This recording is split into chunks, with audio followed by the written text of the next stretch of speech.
If I were Ariel, I honestly don't even think I would have done this podcast. So we've been seeing a lot online recently about public affairs, and I'm not talking about the political kind. From the Coldplay couple to the Fulmers, topic of cheating seems to be on a lot of people's minds right now. Even I, someone with less than 2,000 subscribers, am making a video about this subject. But why do we even care about other people's relationships so much in the first place? Hi, I'm Melody, and this is Spidey, and on my channel we talk about the internet and its relationship to our lives. And today we're talking about mainly this weird podcast episode from Ned Fulmer and his ex-wife Ariel that everyone else has been talking about. Now, I'm not a professional, I'm not a therapist or a psychologist or whatever. I'm just a person with personal experience, and I might quote studies and articles here and there, but just so you know, I'm not an expert in relationships, just a human who has experienced them. I'm also not going to give you like the whole entire backstory about the Fulmers and how we came to be where we are now, but the basics are that Ned Fulmer was in the wildly successful YouTube team, the Try Guys. He cheated on his wife with one of their producers, who was also his subordinate in the company, and now he and his ex-wife Ariel have put out a podcast episode, basically so that she could clear the air about how she felt about all this, since she couldn't really talk about it before.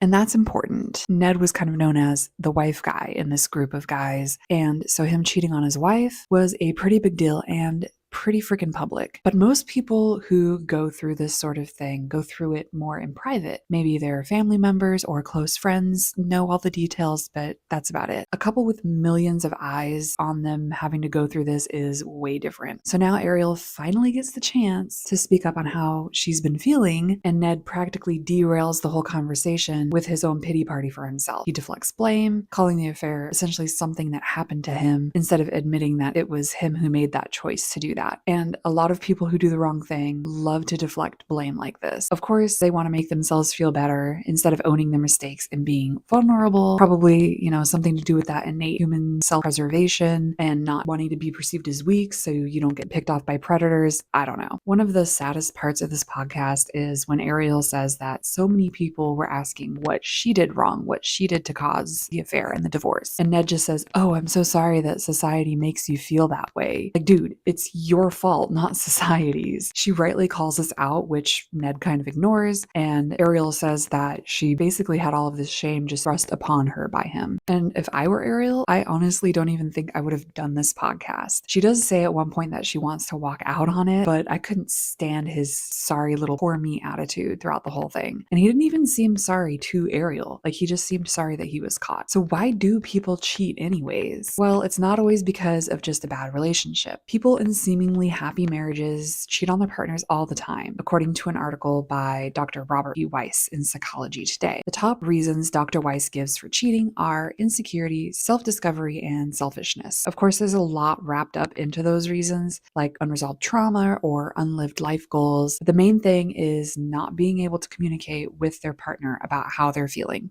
We can speculate that Ned, despite being a grown man and father, seemed kind of immature. There's a podcast episode from the Try Wives, the partners of the Try Guys, that illustrates Ned's immaturity. The ladies are discussing laundry and how they kind of break that task up in their relationships, and Ariel comments that she does all of the household's laundry, including Ned's, despite also caring for their 2 young kids. And here's that clip. Oh. I am doing the laundry of 4 humans. Bless your heart. Bless your heart. I do not. I do the girls' laundry, and our nanny helps with that. Yeah. And I do my laundry, and Watts is on his fucking own. Stop it. I grew up in a household where my parents did their laundry separately. My dad would get very upset if anyone ever touched his laundry. Oh no, I used to do mine and Watts' laundry. I'm very interested. How did this conversation go with Watts? Oh, I just you asked him to do his own laundry. I don't even think I asked him. I just think I stopped. From careclinics.com articles, 7 characteristics of emotionally immature people.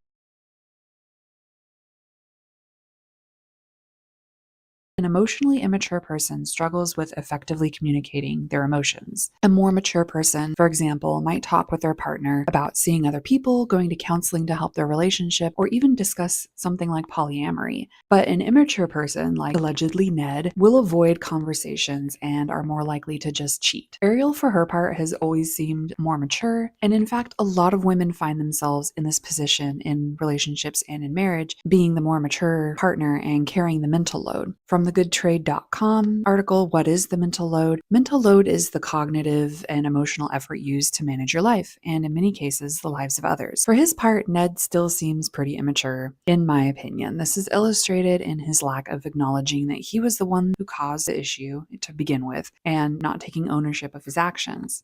3 years ago, I cheated on my wife with my producer. It became a massive public scandal that caused a lot of pain to a lot of people. I know that I represented myself as a kind of wife guy who talks about his relationship and put that out there for public consumption. And you, as a viewer, I know that I broke your trust. I betrayed my spouse, coworkers, friends, family. The best part of this whole podcast is hearing that Ariel doesn't forgive Ned. People ask me, like, do you forgive Ned for what he did? And I mean, the answer is no, absolutely not. How can you forgive somebody for lying to you, for cheating on you? No, fuck no. Sorry, I saw red for a minute. It's like, no, the answer is no. But forgiveness isn't the goal at this point. Guess what? I don't think that we need to forgive everyone, and experts tend to agree. From verywellmind.com's article, When is it okay to not forgive someone? Quote, while there are psychological benefits to forgiveness, you don't have to forgive someone who has hurt you. There are times when it's fine not to forgive. And I'm glad that we get to see Ariel's anger in this moment. Being angry is a normal human emotion, and as long as you don't use it to hurt others, then it's perfectly healthy. And maybe they're in a healthier place now, like they claim to be. I wouldn't say, yes, go follow the Fulmer's example of a relationship. At the end of the day, they are still strangers to most of us, and everything I'm saying here is of course just my own opinion because I don't know them personally. And despite what your level of parasocial relationship might be, it helps just to know that others have gone through the same or similar things that you have. But now we get to the meat of this video. Why do we even care so much about other people's relationships? From rom-coms to gossip rags to couple vlogs, we humans as a species seem overly fascinated with other people's relationships. Back in July, when the so-called Coldplay couple was first going viral, it seemed just like a funny little clip. A couple at a concert got caught on the kiss cam and then suddenly pull apart and cover their faces. Coldplay frontman Chris Martin quipped, either they're having an affair or they're just very shy. Oops. Then we saw the downfall. Andy Byron, CEO of AI data platform company Astronomer, was the man in this clip, and he ended up resigning from his job. We learned the woman, Kristen Cabot, was the CPO of the same company. She resigned too, and she and her husband filed for a divorce. But why do we know so much about these people that we have never heard about before? There really hasn't been a whole lot of studies on this phenomenon yet, and it seems like we've all just kind of accepted being interested in other people's relationships, especially celebrities, as just a part of normal life. And ever since there's been gossip, there's been a drive to learn more about other people's relationships. In her article for the Carroll News, Why Does Everyone Care About Celebrity Couples?, Lauren Keep explains, forming a parasocial relationship with celebrities causes us to be fully invested in their personal lives. We want to be involved with everything they do. It not only provides entertainment, but we learn to idolize them. Again, it all kind of goes back to loneliness and not having enough connection in our own lives. You can see my video on social media addiction for more about that. But it can also be because of displaced empathy. We project ourselves onto celebrities or slightly famous strangers like the Fulmers and picture ourselves in their situations. From Newport Healthcare's article, What is Projection? Projection is a type of a psychological defense mechanism in which a person consciously or unconsciously attributes their own thoughts, feelings, or traits onto another person or group. We look at a couple we don't know and wonder what we would have done in their place or what it might be like if we were in a similar relationship. It's all just natural human curiosity mixed in with unhealthy internet usage. In the BBC's article from 2021 titled Why We Can't Stop Peeking into Other People's Lives, reporter Kristen Arnerson interviews several experts on the subject. We've always been curious as a species. Our own stories are formed by the exchanges we have with other people's lives and stories. Observing other people can help us process each twist and turn in life, and even how to adapt ourselves. Since the beginning of the COVID-19 pandemic and even before, we as humans have been relearning what is acceptable to do, how we should be behaving, who is it okay to be with, and what is safe to share. Social media is where we pick up the cues and learn the rules, says Laura Tarbox, an expert in cultural cultural and brand strategy in that same article. From Sabrina Romanoff, seeing others' fears laid bare in a post or validated by others liking or commenting on it can have a calming effect. This is a process called projective identification. Aspects of the self, like fear and dread, are split off and attributed to an external source, like a friend's status update on Facebook or a catastrophic article with hundreds of shares. So it's fine to wonder what it might be like to be other people and play with empathy a bit in this way. Just don't walk up to strangers who you think you know thanks to social media and ask them intrusive questions about their personal lives. It's honestly none of our business what any of these people's relationships are like now. I will say that it seems like Ariel has moved on and is wanting to have a normal life now. The Coldplay couple are also living their lives too and figuring all their shit out. That should be the goal for all of us. Sometimes we can forgive whoever did the cheating. Sometimes we even stay in a relationship with them and work through it. Sometimes we don't. And it's really just nobody else's business outside of our own groups. So again, this all just comes back to this weird parasociality that people seem to have with internet celebrities and the like.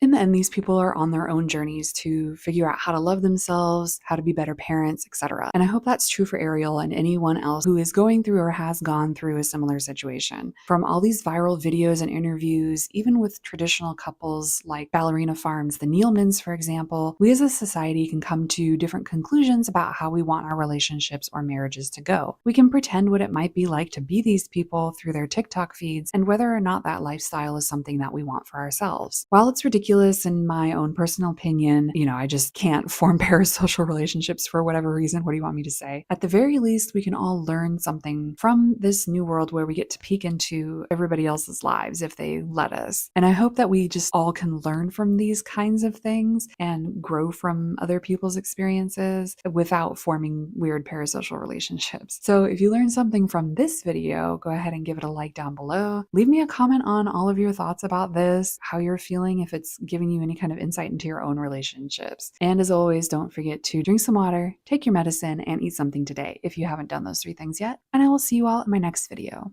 Bye!